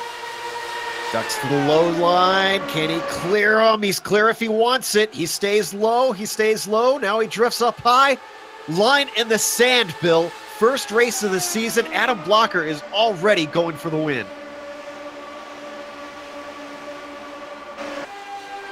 Ryan Otis begins to fall off as the 2-car battles up front. In fact, he's got to worry more about Kinsella in 4th now. He's not close enough to try and make a charge on these two. And 7 laps to go. He's got to hustle. It's Blocker, Wardlow, Otis, Kinsella. Jesse Vincent has fallen back to 5th.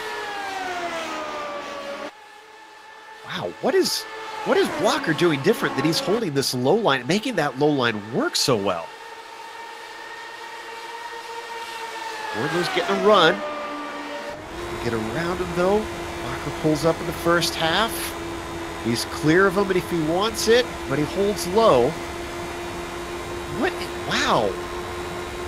This is the first time we've seen the low line be able to defend. They come out of 2. Now, is he down low because he didn't think he has him clear, or is that his line of choice? He's clear multiple times. See, look, he can drift up if he wants. And it's not like he's carrying the momentum off the corner, because Wardlow, you can see here, he gets by him. But the critical thing, every time they come to that start-finish line, Bill, Blocker's still leading. Again, Cialis Bathtubs down the back straight, going into 3. I almost feel like what Wardlow needs to do is he needs to get a good head of steam and then try to pinch him down, keep him from being able to carry any speed off the corner so that he can beat him to the line effectively. Kinsella has got around Otis, so there's going to be another guy coming. These guys up front can't play around too much.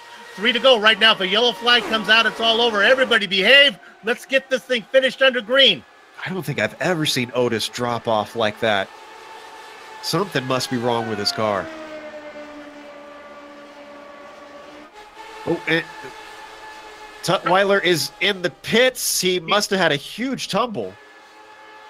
We'll get it later, Bill, but he just had a spin. No yellow. We stay green. Our leader, Adam Blocker, holding to the inside as tight as a pair of Fruit of the Looms.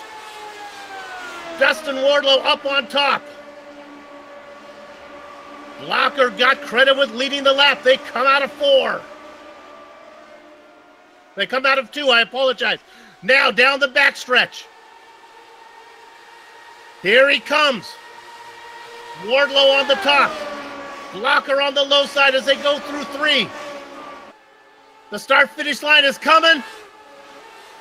Give the opening round of the Retro Series to Adam Blocker. Dustin Wardlow gets second. Andrew Kinsella third. Ryan Otis. Jesse Vincent gets a top 5. Boy, how about the comeback for Jake Wright? He gets an 8th despite getting damage on the right side, getting into the wall. That's how we with like the top 10 too. And this is where, well, it really wouldn't have mattered for Adam Blocker because he had that thing wired whether it was going to finish under green or yellow. But we'll watch King Tutwiler had a nice race going on. Yeah, coming out of 4, I wonder if the car was just light on fuel. You're going to see the white machine stay to the low side, and that rear end is just going to start to come out from him.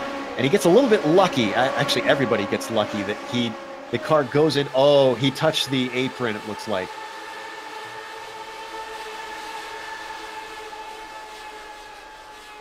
Let's take one more look at the finish. Joe, all race long, it's the outside line with the guys on the inside trying to do it, and then all of a sudden Adam Blocker turns the tables in. Yeah, I mean, God, I would love to pick his brain to understand how he held him off like that, because we didn't see anybody else able to do it. Look at that. Look how close. Half a car length. What a great way to kick off season number 2 here at Homestead, Miami, where the racing is done.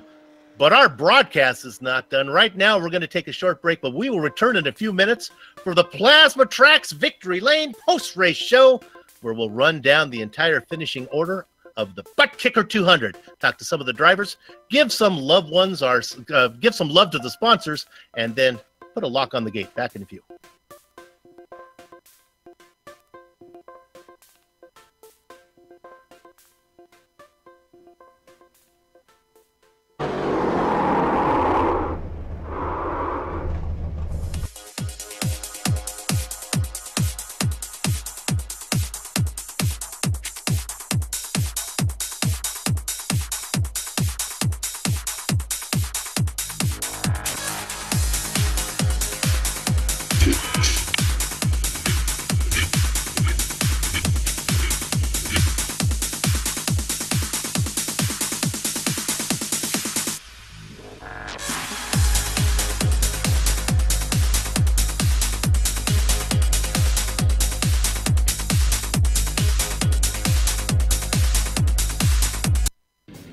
The Sim Pit is an entertainment channel dedicated to the world of simulated motorsports. The Sim Pit is a leader in providing the sim racing community with news, reviews, interviews, DIY pieces, and instructional videos to make sim racing a better experience for all. Check us out at thesimpit.com or go to YouTube and just search for The Sim Pit. The Sim Pit is an entertainment channel dedicated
Welcome back to Homestead Miami Raceway and the Plasma Tracks Victory Lane post-race show.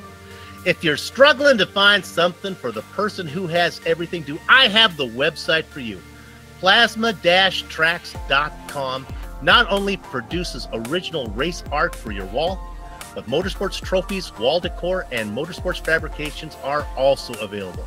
Words cannot do justice to the uniqueness of their wares. The only way to fully appreciate their artwork is to see it for yourself, but be warned, once you visit, the next thing you know is you'll be trying to convince your spouse why you need a Plasma Tracks wall art hanging from your home. See it all at plasmatracks.com. And also use the, the code is gone here. I believe the code is, there's a code. I'm sorry, director, there's a promo code, and you get 25% off. I'm surprised it's not in the script. Right now, let's do something equally important. Let's go ahead and talk about the finishing order here of the Butt Kicker 200. So many sponsors to remember. Adam Blocker comes home the winner. Dustin Wardlow right behind him in a great finish, separated by 34 100ths of a second. Andrew Casella gets third. Ryan Otis fourth. Jesse Vinston up 33 spots to get a top 5 as iRacing passed me by. Soup, I think not. Woody Mahan, Pierre Nightingale, Jake Wright, James Grahula, and Joe Branch round out the back half of your top 10. Mr. Peak. Then in 11th, Chris Stouffer, followed by James Paulson and Ron Hacker. James Brandt, we didn't hardly talk about him at all, but a 14th in this steep of a field is a good accomplishment. Big Joe Hassert gambled and unfortunately lost on this one, and George Anzaldo finished behind him in 16th. Michael Goodman in 17th, and Brian Yazik in the same boat as Big Joe finishes 18th. Travis Jagerliner comes home in the 19th position. Sam Ryman, we usually expect him to kind of come forward at the end of the race, wasn't able to climb the order and finishes 20th. While I still have your attention, let me give you that promo code. It is LRS 2018 to get 25% off your order at Plasma Tracks. You know who's going to do that? Is the guy who finished in the blackjack position. That's Scott Johnson, right in front of Vincent Bluthenthal. 23rd, 24th, and 25th go to Brian Beard, Chris Lanini, and Tyler Gaff. Those guys are followed up by Justin Weaver, Mark Amick, Ed King Tutwiler. We saw him have that spin on the last lap.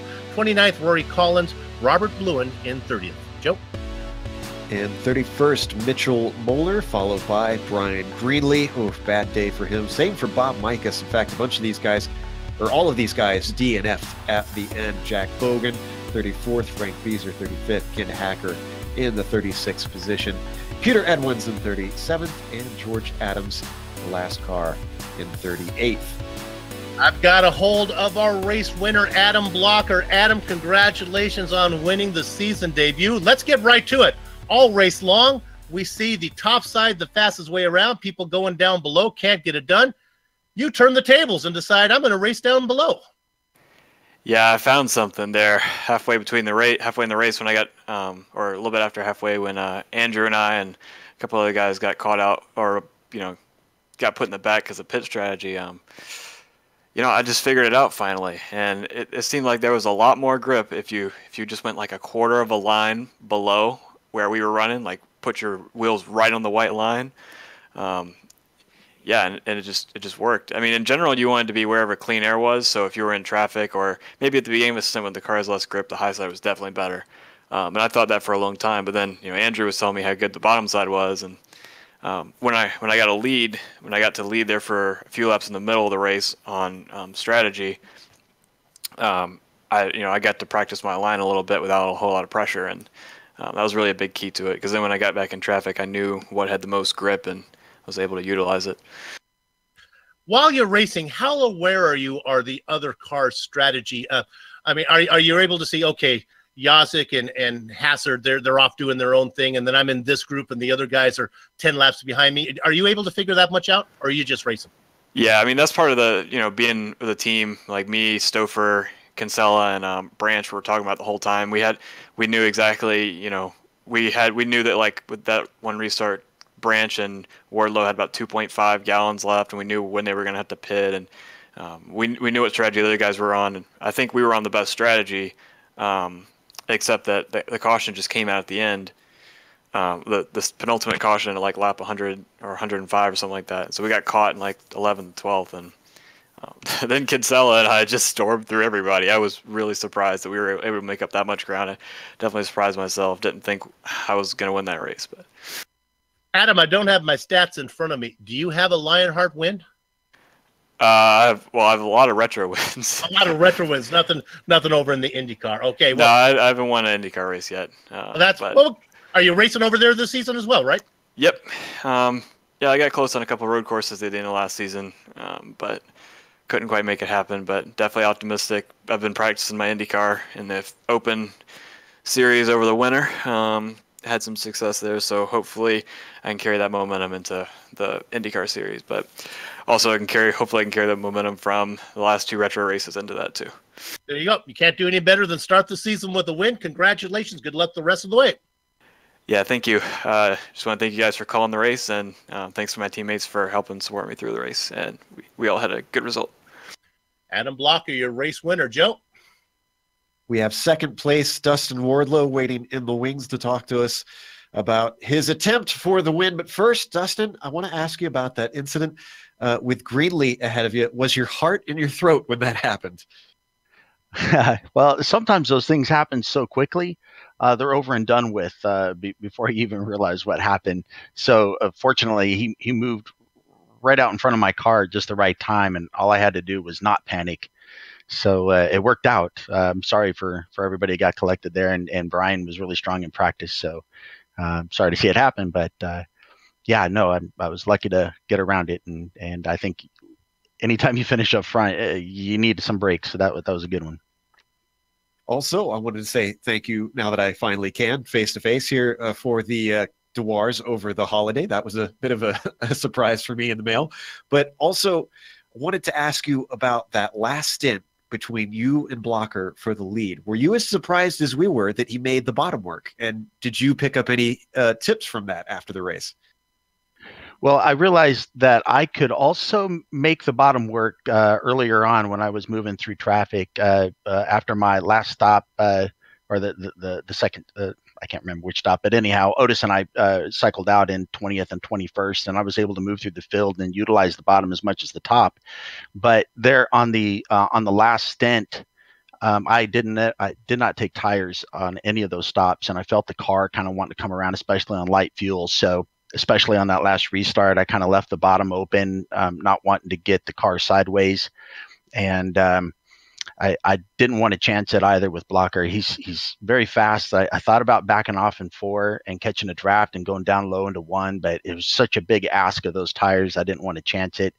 He's phenomenal on the road, and now he's proved the salt on the oval too. I'm still feeling like a rookie here, but it was a good finish. I was just happy to be up there.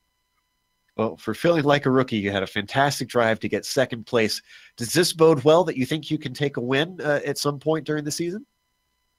Well, I hope so. I got the Indy 250 last year by chance, right? More accidents and stuff. I would like to win one just on merit alone. That would be fantastic. But I'm hoping so. I really want to have a good season this season. I think last year I was just getting acclimated, so I'm ready. All right. Well, congratulations, and look forward to seeing you next round. Thank you. I'd like to thank all the sponsors that have come on this season too, and thank the admin team for all of the hard work that they're putting in, especially ours truly. He's really dug in deep, so he's hopefully getting some rest now that the season started. Thanks to DewarsCandy.com and Butt Kicker and HPP and Sim. There's just too many. Sim Pit. Thank you guys as well. Appreciate it all. All right, that was Dustin Wardlow. Sounded more like a NASCAR driver tonight with all the thank yous as he gets second place. And as Bill has got a scoop and is out hunting someone down, I've actually caught up with Andrew Kinsella, third place driver. Today was not really in the contention for the win at the very end, as it was just a 2-horse race. But still, you managed to get by Ryan Otis. Were you a little bit taken off guard by being able to pass Ryan that easily? No, not at all. I knew that Adam and I we had the right tire strategy and the right fuel strategy, and our tires were peaking right at the right time. He and I basically drove up through the field together. He just managed to get that little bit of a lead so that they broke the draft and I couldn't catch him, but I knew that I was just as fast as he was. Early in the race, we saw drivers up at the front kind of just waiting amongst each other, fanning out in the corners, and nobody really making any serious moves. Do you think, as far as you were concerned, I'm sure you were kind of playing the long game, but do you think everybody else was doing the same, or do you think that was more down to the difficulty in passing? Yeah, like I went from, I think, 13th to the top 5 in about 10 or 15 laps at the beginning, and then I just settled in and didn't want to rock the boat. Once we figured out what pit strategy we were going to be on, Adam and I pretty much knew that we were going to be the fastest guys for most of the race just because of how the fuel and how the tires work with these cars. So we were just content sort of sitting behind Big Joe and Brian there for a little while. And it worked out up until that yellow flag flew when Dustin trapped us a lap down. And that was the one thing that could have thrown a wrench in it for us, and it did. And thankfully we were able to come back from that. Now, last season was the inaugural season for the Retro Series, at least in the Lotus 79. So there was a big learning curve for everybody, and it was very even playing field. This season, though, with everybody, or at least a lot of drivers having that experience under their belt, do you think that will up the competition, or do you think it's still very much the Wild West and you have no idea what's going to happen out there?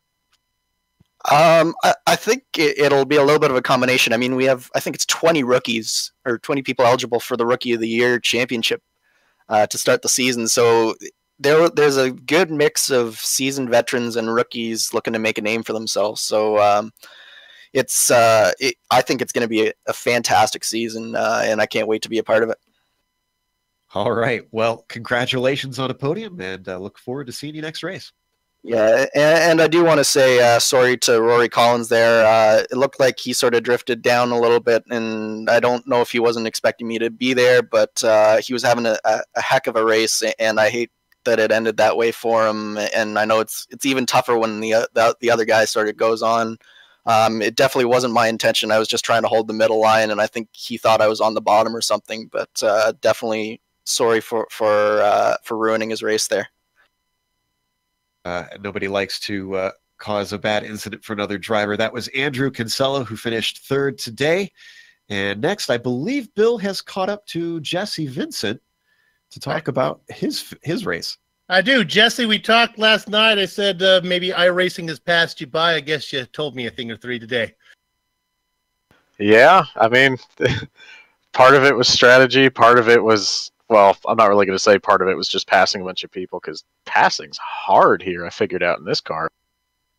You know, I wrote you off early on. There were 37 drivers that put in a qualifying time, and there's Jesse Vincent put in some practice but didn't qualify. I figure you're going up to the booth to steward this thing. But then I was surprised to find you out there in 9th. Great to see you racing. Yeah, I mean, usually when I do these races, I mean, as you've pointed out before, I like to not qualify because it's more fun from the back. But this time I actually had intended to qualify. But when I got home, you know, iRacing had those updates to do, and it was 9:30 by the time I got in. And I'm like, you know what, maybe 18 laps of practice isn't enough to start in the middle of the field. So I just did the safe thing. When you were up as far as 3rd, did you have a vision that maybe if something happens to these guys, I can steal a win?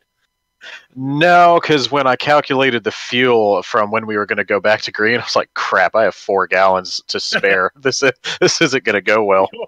I hit this car too heavy. Hey, it was great to see you race. I'd love to see you on the track. Good luck to you whenever we can see you on the track. Yeah, hope to do a few more things. Jesse Vincent, a top 5 today. Shaking the rust off there and still very competitive. Okay, that's going to do it for us here at the Global SimRacing Channel. Don't go anywhere. This is important. This is the people who make this possible. How about thanks to everybody at hppsimulations.com. Designed to go fast, manufactured to last. For more information, please visit hppsimulations.com. Butt Kicker products add instant immersion to any game, unlike the subwoofer that moves the air. We talked about this earlier. Hope you were paying attention. That loses accuracy and force. Butt Kicker products move actual mass, producing a haptic, and I know what that word means now, immersion that's powerful and accurate. Butt Kicker products add that missing driver-to-car connection, bringing more realism and immersion to your sessions. See all the family of Butt Kicker products at thebuttkicker.com. Got to use the article the. Use this promo code if you missed it the first time, 20Lion, to get 20% off your order. Now, let's go to the simpit.com. They're an entertainment channel dedicated to sim racing. Check it out at thesimpit.com. To contact any of the sponsors, this is what you really need to do. Go to LionheartRacingSeries.com, check the 2018 sponsors, read or scroll down to the bottom, click on the company logo, and you're good to go. On screen right now are some of the company's equipment and software that we use on the broadcast. That iconic music that lets your ears alert your eyes. You're watching a GSRC production comes courtesy of Eric Eckelman, Casey Lalonde. See the screen for how to contact each of them. Joe.